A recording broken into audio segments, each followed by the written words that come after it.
Counting down to the Wellington Street Race on the waterfront next weekend. And I tell you, after today, it's going to be a great weekend in the harbour capital. Now, lining up for the Bridgestone Porsche Series. Expert comments from Owen Evans, of course, joining us on the Three Sport commentary team over the next week for these sorts of cars, because he knows them inside out. And your commentator, Brian Kelly. The classy German sports cars out on the track, and fastest qualifier, Daryl Greer, will be sitting on pole position from Glyn Taylor. We had a race yesterday afternoon, late yesterday afternoon, Owen, and I think Richard Giltrap took honours in that one. He did, yes. I think you'll find this race is a reverse grid race. Ron Steele will be on the third row, followed by Andrew Justice. So it's the fastest men, and the fastest at the back of the field, and the slowest at the front. So it'll make that quite an interesting race. It definitely will do, because they'll let them go at different intervals, but as they start to bunch up, you know, Class A, B and C trying to get to Class D drivers. So it's going to be quite good, actually. They're just about lined up and in the starters' hands. A number of cars haven't turned up. What are the rules for this class, Owen? Well, there's four categories based on horsepower and weight, and the Class A cars, normally the Carrera Cup, the RSs. The turbos this year that Ray Williams drives is in Class B. Unfortunately, for this event, Dean Fulford, the other light direct car, has damaged the gearbox yesterday, and that's out of action. Andrew Bagnall, a few people like that are away for this meeting, but we have got other people like Chris Birdnett from Christchurch, his first meeting, so it should be quite good. They start with the New Zealand flag, so there they go. They let the slower cars go first, and also on a timer as well, so there'll be time splits. So those are the cars that the quick boys at the back of the field have to catch. Exactly, and that's when they can make or break. Chris Bird yesterday, I say, for his first meeting, drove extremely well, so Richard's going to definitely have his work cut out here. And not a lot of laps to do it either, are there, Evan? Just 6 laps to get around there and past those slower cars. 6 laps is not much. Rob Hurst, you've seen the 944 turbo there.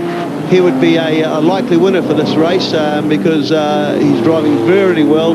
Car beautifully set up, and he's got a huge jump on the rest of them. Well, he's certainly got a pedigree too in that car. He's won 80% of all his starts in the Porsche Series results to date. I think he was the outright winner of the Bridgestone Porsche Championship back in 1990, and since then he's had wins all over the place. He has, and oops, we're going to car off already or not? Yes, we have. Action on the AWA replay. We see them taking the shortcut, and that was your car 43 going right across the grass. Ron Steele. Ron's obviously had a bit of a lock-up here. Here comes Rob Hurst now, a very, very quick driver and excellent campaigner. Back in Bridgestone again this year after a bit of an absence. That's the race leader at the moment, and don't forget, of course, sponsored too by Project K, which is a new project that's been set up by adventurer Graham Dingle, and we've got the 3 Sport logo on the side of the car as well. This is a program designed for teenagers in the 4th and 5th form to help them find direction if they've sort of lost their way in life. It's a wonderful program designed by Graham Dingle, and it has the full support there, and a top driver in the car as well. 50 starts for this guy, and he's had 40 class wins, 80 second placings, 2 third placings, no did not finishes, and 13 fast lap records. That's not a bad record, is it? Oh, it's a tremendous record. As I say, Rob is a seasoned campaigner. He's run RX-7s. He is running an RX-7 in the Sports GT class, a Batman one they built up, and Rob knows his way around Pukekohe. There's no doubt about that. He's coming under just a little bit of pressure at the moment from Stephen Robb, who's looking for a way past him. He'll have to find the dip in the long way, because Rob knows every inch of the Pukekohe race second, and there's no way that anyone's going to get past him easy. Well, he's managing to keep him out. That's the area that we saw Craig Baird get into a little bit of trouble with earlier on, but certainly driving a good race at the moment, and he's sitting in 6th place after 1 lap completed of the 6 laps of the Bridgestone Mobil Porsche Series around Pukekohe. Yeah, well, I looked at back there behind Rob. I see Ray Williams not too far away, so the Class B boys are moving up.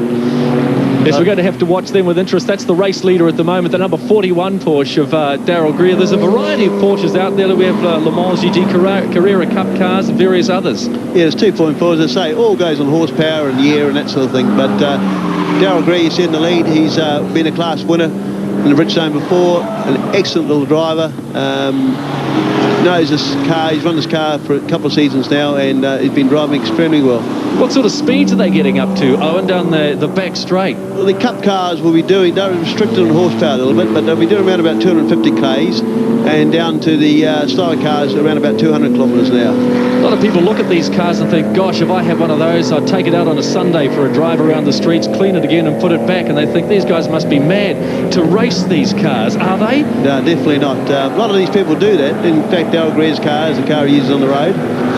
It's a tremendous class, the Bridgestone Mobil Porsche Series, because people can literally drive a car at the race circuit and drive it in here. All the cars are standard you see here. They're off the floor showroom cars, and no modifications are allowed.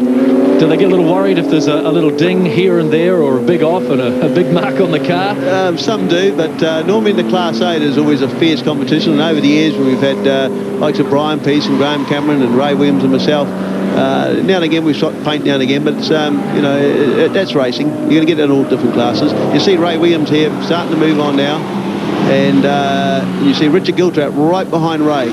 Now, these are the guys that started at the back of the field. What you could say a reverse grid start, which is exactly what it was. Rob Hurst has moved up to third place. He's the big mover we were talking about before. And also Ray Williams, Racing Ray Williams, who's been around in Porsche racing for a long, long time. Yeah, of course, Ray being in Class B, so he hasn't got the power there of the Cup car. But Richard Giltrap is the second season in Bridgestone. It's really his first full season. And Richard's an extremely good little driver. He's going to be someone to look forward for the future. He's campaigned this car now, and him and Dean Fulford are normally hammer and tong at each other, but Richard's got a great future ahead of him. That's Richard Giltrap in the number 3 car we're looking at right now. He's the son of Colin Giltrap, so there's a few, well, sons of fathers, famous fathers out on the tracks today. Well, yeah, we would normally say Dean with Bill Fulford driving as well, and I believe Colin Giltrap was a very good peddler in his day, and Vauxhalls and that sort of stuff, so he's out here today seeing Richard go, and I think he's extremely proud of him. Well, he's well over halfway through the field. He's worked his way up to 9th place, and there's just 2 laps to go. So he's got a wee way to go yet, up to 9th, 8 cars in front of him as he goes back on to the back straight of Pukekohe, and the long chase ahead down there. Yeah, I think Richard's starting to get on now. I was surprised Ray's been hanging on a little bit. Ray's driving extremely well in this race, and he's not letting Richard too far out of his sights, but I think Richard's got his sights in the lead. He's got one headlight going. We'll keep our eyes on this car, because this is the one that any cars are likely to win the race and catch those slower cars in front of him. This will be the one that'll do it. The Porsche, it's the Carrera Cup car, this one. Yep, it is, and I'll just look in the back to see if I've seen Chris Bird, you know, say his first meeting in the actual car I won Wellington going back a few years ago. So Chris has been driving extremely well in the first race, but I see he's back a little bit weight at the moment. Sitting here watching this, Owen, do you wish you were out there? I definitely do. I see Richard going past Glenn Taylor, another seasoned campaigner, and it must be coming on their last lap now. So Richard must be close to the front runners. Well, that it. Did he pass Glenn? Is he now in the lead? So he's getting very, very close to the front runners now. We'll just check the leaderboard, but that's the man we're going to keep our eyes on, because if anybody is going to win it, it's young Richard Giltrap from Auckland in the Carrera Cup. Chasing down Darryl Greer. There he is. There's Darryl. So something's happened to Rob Hurst, unfortunately. Obviously, mechanical problem. We're just trying to get it off the track, so it's not in danger of getting. There they go. They're the leaders. So that's car 31, Rob Hurst, the man who, up until today, maybe I put the commentator's kiss of death on him. I said he hadn't had any did not finishes. What happens? Did not finish. Finish. I actually put Rob down to win the Bridgestone Series this year as an overall series winner, because he's winning Class A. Here comes Richard now. Beautiful move up the inside of Darryl. Darryl's moved over for him. That's the move on the leader. So they'll come over the top of Mobil Mountain, I would say this time, and I think it should be the checkered flag for Richard Giltrap. Nothing in it, absolutely nothing in it, as Richard Giltrap comes down and takes the checkered flag. Nice driving, good handicapping, good timing, and we'll take the Bridgestone Mobil Porsche race from Darryl Greer, and looks like Ray Williams will be home in 3rd place. Yeah, Ray will be extremely happy about that, and so will Glenn Taylor. Back through the field, Glenn Taylor behind Ray Williams. Looks like Stephen Robb might be next, and Jeff Short, who yesterday had a big moment on the track, and the race late yesterday afternoon went off the track, and pre-65 racing from him. He looks like he may have come home in around about 6th position, but that's the race winner, Richard Giltrap. I see Mark Fisk and Chris Bird. And that's how they finished in the Porsche race. Richard Giltrap from Daryl Greer in second place, Ray Williams for third, and Glyn Taylor coming home in fourth place.